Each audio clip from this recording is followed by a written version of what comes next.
guys, magluto tayo ng kalderita.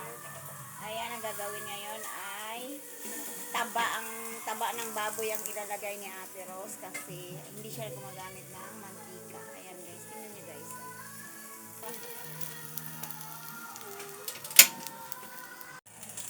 Ayan guys, ayan ano na yung mantika niya. Lumabas na yung mantika ng taba ng baboy. Ayan, yan na yung igigisa ni Ate dun sa ano. Tawag dito. Sibuyas, bawang. Ayan, nagtalon-talon na. Sarang plastic na rin. Sige, tulungan kita. Wait lang.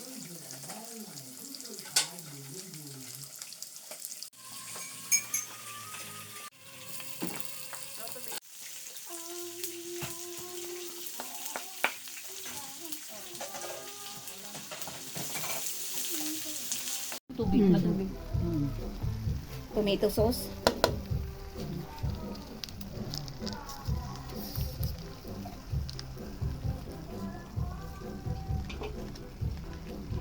Ang kalderita pala may tomato sauce din. Oo.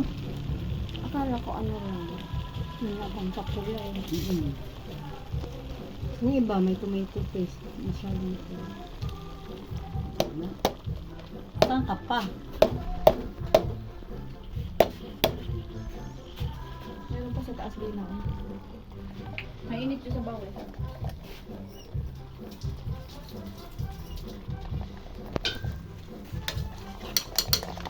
Kamay, no? Daming kamay. 8. Ako na magluluto ng Shanghai, si Kaplora sa ano, sa Pikoy. 2 naman tong kalan. Oo. May manok. Last na yun. Pinakahuli na yung manok. Last na.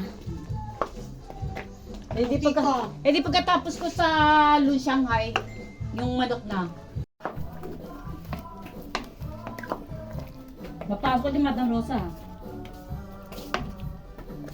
30 minutes na kaya ito. Malambot na kaya ang baboy nito. Oh, 130 ko na inano yan eh. Sabi mo, 130 ko Nakasama yung na ng gulay. apoy para medyo lumapot na siya. Ito na yung pantikim natin. Made in Rose Perel Arenuelo. Homemade ni Homemade. Ano lasa na, madam?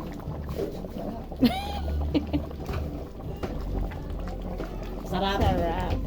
Sana hindi maubos, Maria.